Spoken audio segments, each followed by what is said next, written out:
I used to think living alone in an apartment would be peaceful. Quiet nights, no roommates, no noise. I was wrong. Silence can be comforting during the day, but at night, it can make every small sound feel like a warning. I moved into a small complex on the east side of town. Nothing fancy, thin walls, flickering hallway lights, and neighbors who mostly kept to themselves. My unit was at the end of a long hallway, right beside the stairwell door that always creaked. The first few weeks were normal. I worked late, came home, locked my door, and went straight to bed. But one night, just after 1 a.m., I heard it. A soft tapping sound coming from my front door. At first, I thought it was a mistake. Maybe a drunk neighbor knocking on the wrong unit, but the tapping came again. Slow, deliberate, like fingernails brushing against wood. I got out of bed, grabbed my phone, and crept to the door. I didn't say anything, didn't move the lock, just looked through the peephole. There was someone standing right outside, a woman. Her face was close enough that her eye filled the entire peephole, staring back at me, and then she smiled. I stumbled backward from the door, my heart racing so hard I could hear it in my ears.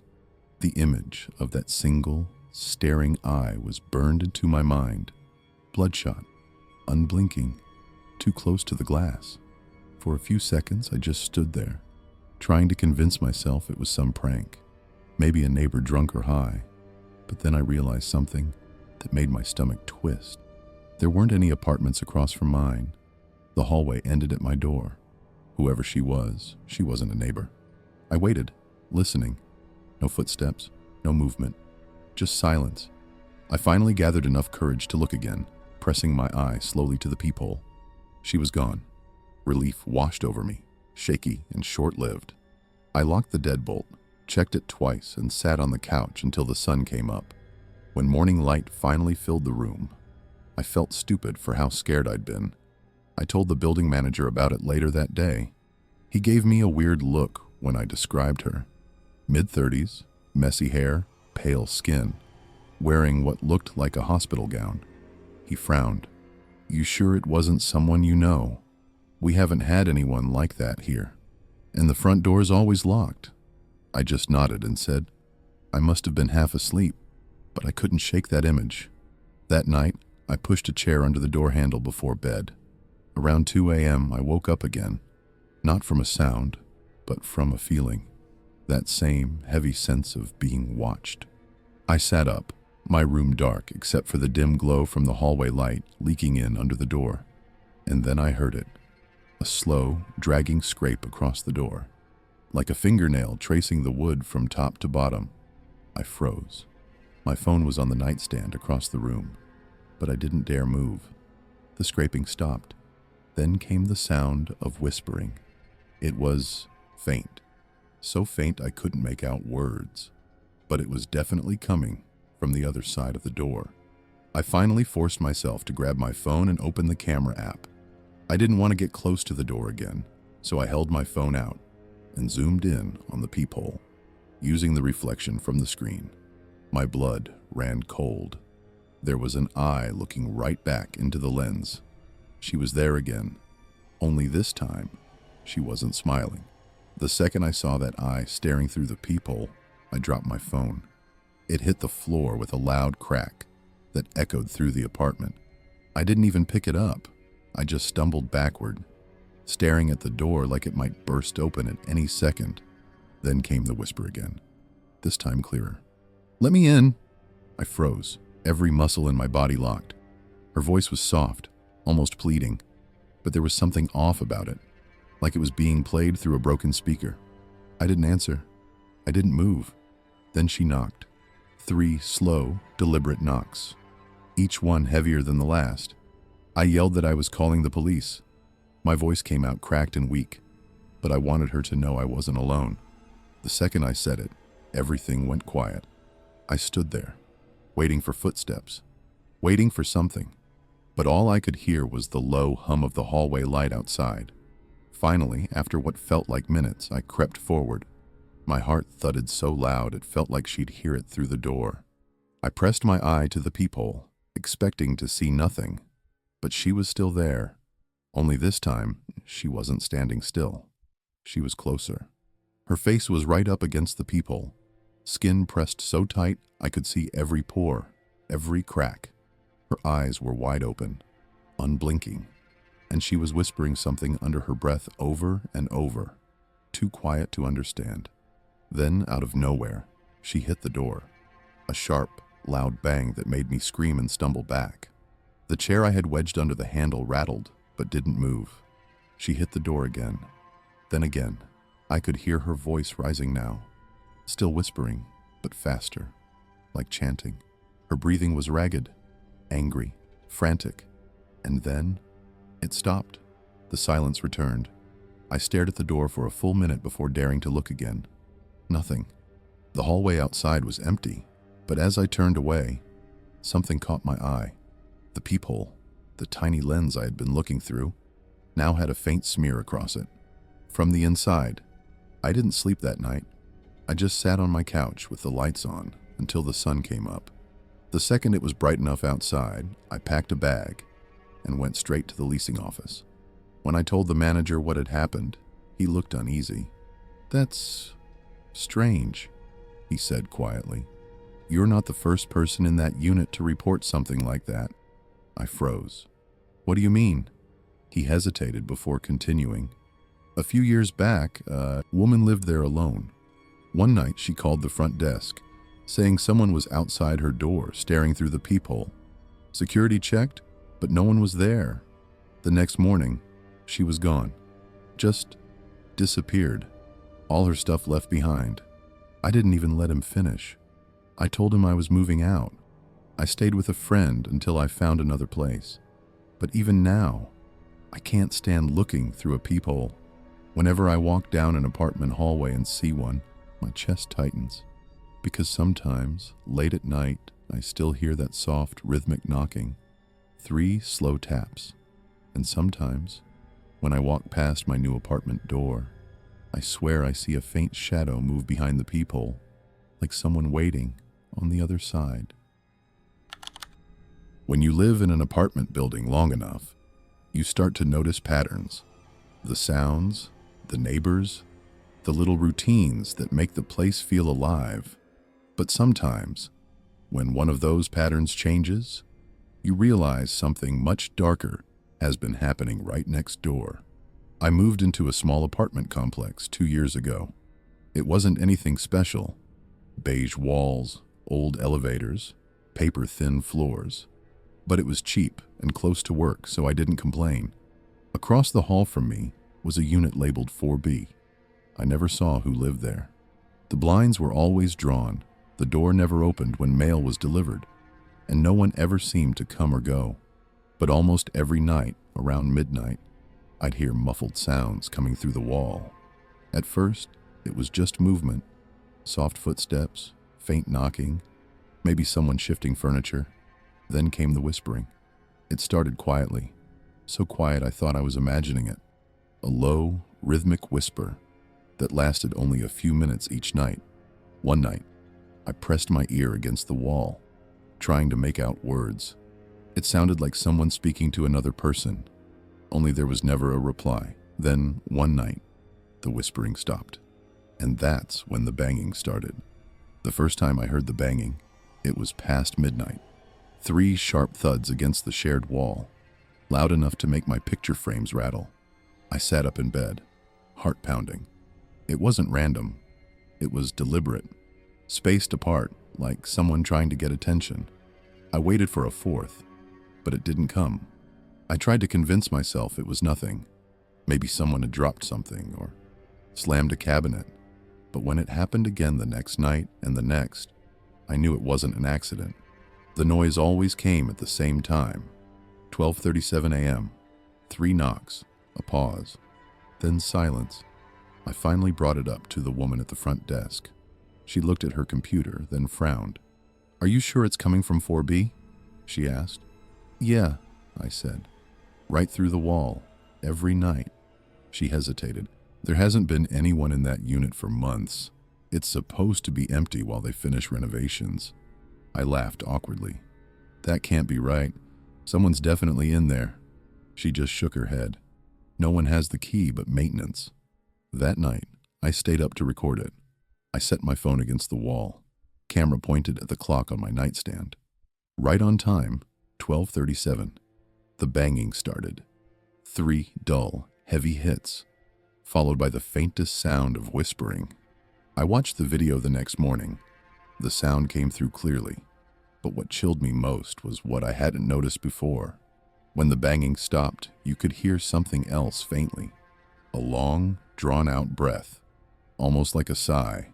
I sent the clip to the building manager. He said he'd check with maintenance and get back to me. A few nights later, I came home late from work to find a folded note slipped under my door. It wasn't from management. There was no name, no handwriting I recognized. Just 3 words written in shaky ink. Don't knock back. I stared at the paper for a long time, unsure if someone was trying to mess with me. That night, I didn't hear anything. The next night either, but on the 3rd night, it started again. 3 knocks, a pause, then 3 more, like someone was waiting for me to answer. I don't know what got into me, but I lost my patience. I slammed my hand against the wall 3 times. For a few seconds, there was nothing. Then, slowly, I heard something dragging across the other side of the wall, like someone's fingernails tracing down the paint, followed by a whisper, so close it felt like it was right beside my ear. "You shouldn't have done that." The whisper sent a jolt through my entire body. I jumped back from the wall so fast I nearly tripped over the nightstand. The room felt colder than before, like the air itself had shifted. I stood there frozen, waiting for another sound, but the wall stayed quiet. Eventually, I grabbed my phone, my hands shaking, and texted the building manager. "Someone's in 4B. Please send maintenance up now." No reply. After about 10 minutes, I decided I couldn't just sit there. I slipped on my shoes, grabbed my flashlight, and stepped into the hallway. Everything was still. The faint buzz of the fluorescent light above me was the only sound. The door to 4B looked normal. A layer of dust covered the doorknob, like it hadn't been touched in weeks. I raised my hand and knocked once. Nothing. I waited. Then, just as I leaned closer to listen, 3 knocks came back from the other side. I stumbled back, my heart hammering. "Who's in there?" I shouted. No answer. Just one long, dragging sound across the door. Nails or fingers scraping against the wood. I reached for the knob, and it turned. The door creaked open about an inch, revealing darkness. No light inside, no sound, just the faint smell of something old, like wet carpet and rust. I swung my flashlight beam inside. The apartment was empty, completely stripped. No furniture, no boxes, nothing. The floor was covered in a thick layer of dust, except for one thing: footprints, a single set leading from the back wall to the doorway and stopping right in front of me. I backed away slowly, but the air grew colder with each step. Then I heard whispering again, not from the apartment, but from inside my own unit across the hall. The door to my apartment was open. I hadn't left it that way. My flashlight shook as I turned toward it. The whispering grew louder, almost like someone was repeating the same phrase over and over, too soft to understand. And then, faintly, under that whisper, I heard it again. 3 knocks, coming from inside my apartment. I should have run, but curiosity mixed with panic froze me in place. My own door, the one I'd locked just minutes earlier, stood slightly open. The whispering had stopped, but the silence felt worse. I called out a shaky, "Hello?" and stepped closer. No answer. The moment I crossed the threshold, my flashlight flickered. The air felt different, heavy, humid, like breathing through a wet cloth. Everything looked normal, except for one detail that made my blood run cold. The wall I shared with 4B now had 3 fresh dents, perfectly aligned. The paint around them cracked, flakes scattered on the carpet. I reached out without thinking and brushed my fingers against one of the marks. The paint was warm. I backed away slowly and ran to the front desk. But by the time the night guard came up to check, the dents were gone. The wall looked perfectly smooth. He thought I was imagining things. Maybe I was, but that doesn't explain what happened next. A few weeks later, I moved out. On my last night, as I carried the final box down the hallway, I glanced toward 4B. The door was open again. Inside, in the dim glow of the hallway light, stood a man I'd never seen before. His face was blank, his eyes hollow. He lifted his hand and knocked 3 times on the inside of his door. I dropped the box and ran. And now, every place I move to, every apartment I rent, I still hear 3 knocks, always at 12:37 a.m. I used to work as a night shift cleaner for a mid-sized apartment complex just outside the city. The job was simple: empty trash bins, mop the hallways, and make sure all the doors were locked before sunrise. It was an easy gig, mostly quiet, except for one thing: Unit 313.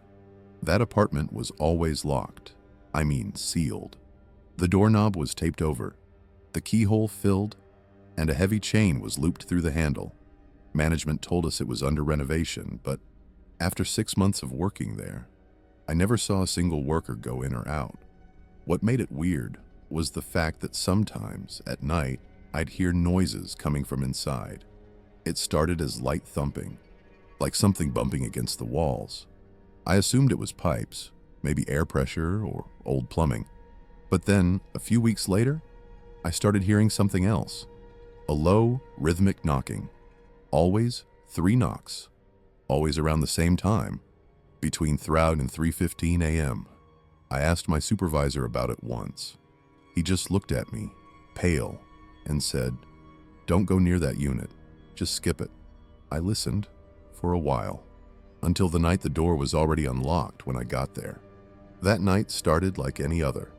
I clocked in at 11, grabbed my cart, and started down the first hallway. The building was quiet.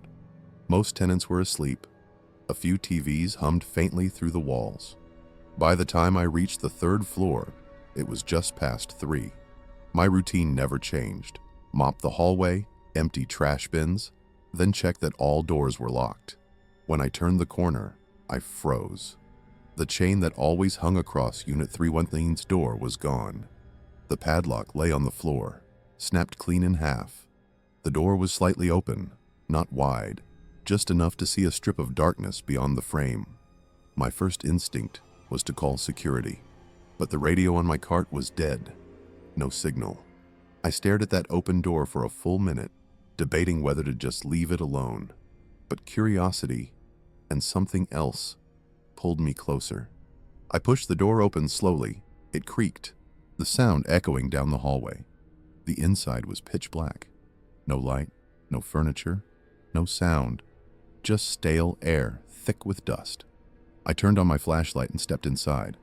The apartment looked wrong. The walls were stripped bare, the wallpaper half torn and yellowed. There were faint outlines where furniture had once been, like stains of a life erased. The floor was covered in old newspapers, dates from over 10 years ago. And then I saw something that made my stomach drop. On the far wall, right beside the window, were handprints, dozens of them, pressed into the paint. They weren't painted on. They were indented, as if the wall had softened and taken their shape. I took a few steps back, my light trembling. That's when I heard it, faint but clear. 3 knocks from inside the room. I spun around, but no one was there. The door behind me had swung closed, sealing me in. I rushed to open it, but the knob wouldn't budge. My hands slipped on the cold metal. Then came the sound again, a dragging noise, slow and uneven, moving across the floor toward me. My flashlight flickered. The sound stopped just a few feet away. In the brief second before the beam died completely, I saw what looked like a figure crouched near the far wall. Pale, thin, its head tilted upward, like it had been waiting in the dark for someone to come in. The light went out. I stumbled back, slamming my shoulder into the door. I could hear faint breathing now, shallow, ragged, right in front of me. I pushed the door again and again, until it suddenly gave way. I fell into the hallway, gasping. The light in the corridor flickered, and when I looked back inside, the door was wide open, but the apartment was completely empty again. No handprints, no papers, nothing. Just an old, dark room that looked untouched. I stumbled backward into the hallway, my breath coming in sharp bursts. My flashlight beam shook as I pointed it back inside the apartment. Nothing. The room was empty. The silence pressed down on me like a weight. I could still smell that old, damp air pouring from the open doorway. A mix of dust, rust, and something faintly metallic. I finally forced myself to step closer again, just to make sure no one was hiding inside. The air felt heavier, thicker, like stepping into a basement after years of it being sealed. "Hello," I called out, my voice trembling. Nothing. I took another step inside and aimed the light at the far wall again. My stomach dropped. The handprints were back, fresh this time, glistening slightly, as if someone had just pressed their palms into wet paint. Then, from the far corner, something moved. It was small at first, a twitch, like a shadow shifting against the wall. Then it grew taller, a shape slowly unfolding, stretching upward until it touched the ceiling. I could make out long arms, unnaturally thin, and a head that tilted slowly toward me. I froze. It didn't walk. It slid. Its limbs didn't move the way they should have. It glided along the wall, the sound like fabric tearing. "Who's there?" I shouted, though my voice cracked mid-sentence. The thing stopped. Its head tilted again, and I realized I could see faint outlines of a face pressed against the wall, eyes and a mouth pushing from inside, like the drywall itself was holding it in. Then came the knocking. 3 slow knocks from inside the wall. I bolted. I didn't even think. I ran for the door, pulled it open, and sprinted down the hallway toward the elevator. Behind me, I heard the chain on 313 rattle, the door slamming shut so hard it made the lights flicker. When the elevator doors closed, I could still hear faint knocking echoing from down the hall. 3 knocks, then silence. I quit the next morning, but a week later, the building manager called me. He sounded rattled.